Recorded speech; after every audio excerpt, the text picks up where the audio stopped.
A menina é ensinada que suar é algo feio, é algo ruim, enquanto homens são ensinados que isso é algo legal, que você tem que se movimentar para ter um corpo legal, enfim. Mas eu queria que o máximo de pessoas, ou a maioria das pessoas, pudessem ver o esporte da forma que eu olho.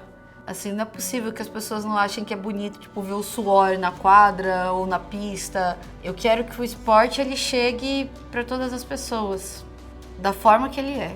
Sem ver tua cor, sem ver tua deficiência ou não, sem ver teu corte, de cor de cabelo, sem ver da onde você é. Tá simplesmente para você e que a gente possa abraçá-lo de volta.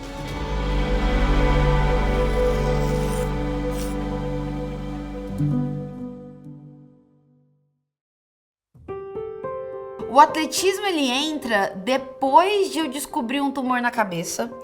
E eu praticava judô, tinha sido a modalidade que eu tinha me encontrado. O médico me falou que eu não poderia voltar para nenhuma competição, não poderia voltar a treinar e eu não poderia mais fazer nenhuma modalidade que tivesse impacto do quadril para cima. O meu pai, ele tinha começado a frequentar a equipe de atletismo e tinha um festival e ele me inscreveu no festival, porque segundo ele, eu estava muito triste, que eu não tinha mais nada para praticar. Mas só foi depois de um tempo que eu fui entender que eu não poderia mais voltar aos treinos do judô, e eu não poderia mais praticar judô, e eu não poderia praticar várias modalidades. Pra mim nada ia dar mais certo.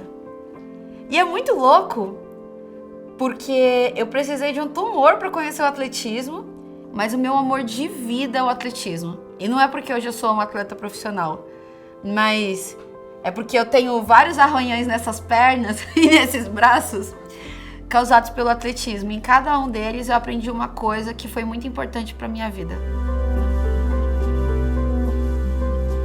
Em março de 2011 eu tive um AVC isquêmico, que não tinha nada a ver com o tumor. A minha mãe fala para mim no hospital que tudo na minha vida tem que dar o meu melhor. Que o meu melhor de hoje não vai ser o melhor de ontem e que não vai ser o melhor de amanhã, mas aqui é o melhor do dia. E ela estava falando da escola, mas eu levei para a vida. E literalmente assim, na porta do hospital, o meu pai parou comigo e ele falou assim: quando a gente sai daqui, todo mundo vai te falar o que você pode ou não pode fazer. E vão falar muito mais que vai ser impossível do que possível.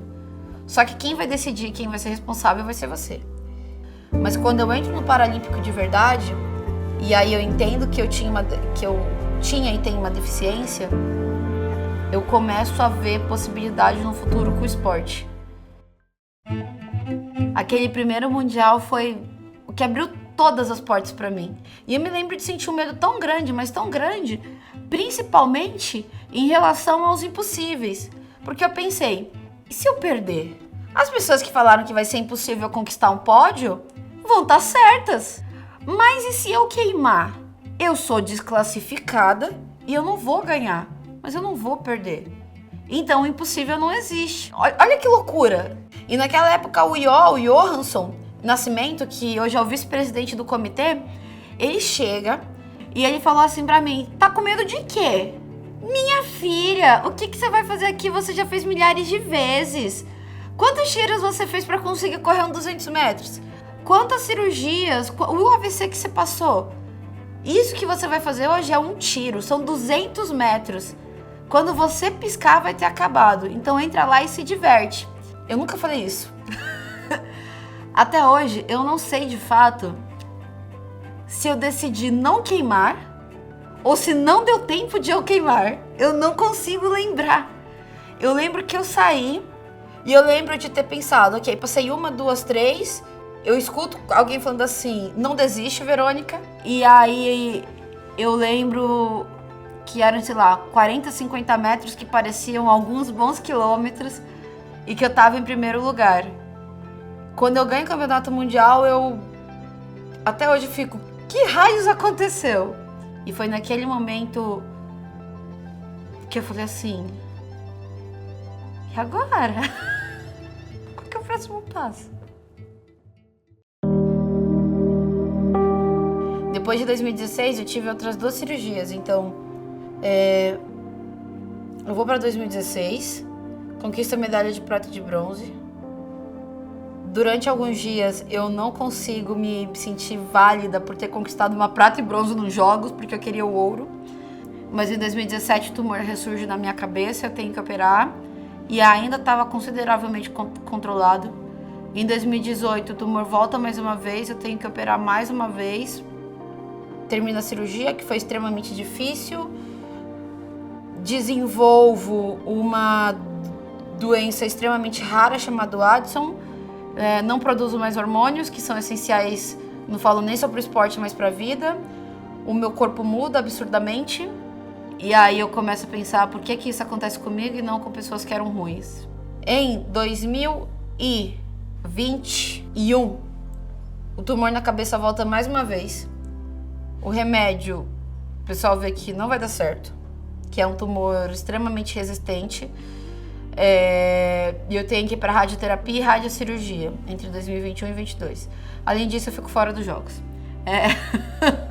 Foi o como, assim. Não ir para os jogos, para mim,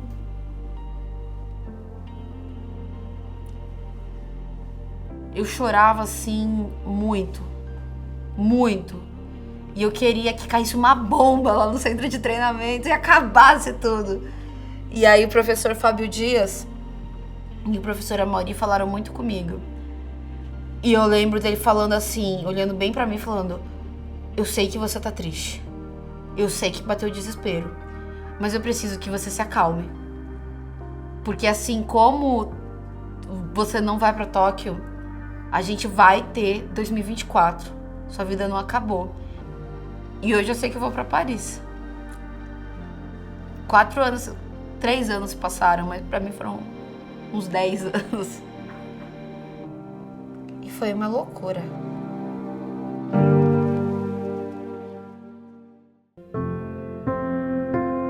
O meu maior medo de todos sempre foi, e sempre vai ser, um dia acordar e não poder falar com as pessoas que eu mais amo e que são meus maiores ídolos e que eu mais admiro nesse mundo, que é meu pai e minha mãe. E eu sei que isso é uma coisa que vai acontecer um dia, mas isso me pega muito, sabe?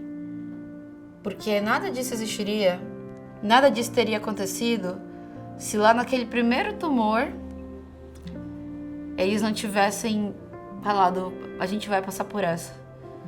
Porque se não fossem eles, eu não seria campeã de nada, eu não seria recordista de nada, eu não teria criado nada. Provavelmente eu não teria saído do hospital e nem da cama, e talvez eu não tivesse passado daquela cirurgia em que, sei lá, uma chance enorme de eu morrer ou de acontecer alguma coisa muito ruim, mas aquele 1% ou 0,00001% foram eles que me ensinaram a acreditar. Então eu tento viver ao máximo e transformar vidas ao máximo, porque eu sei que nem todo mundo tem o privilégio de ter um pai e uma mãe como o seu José e a dona Josi.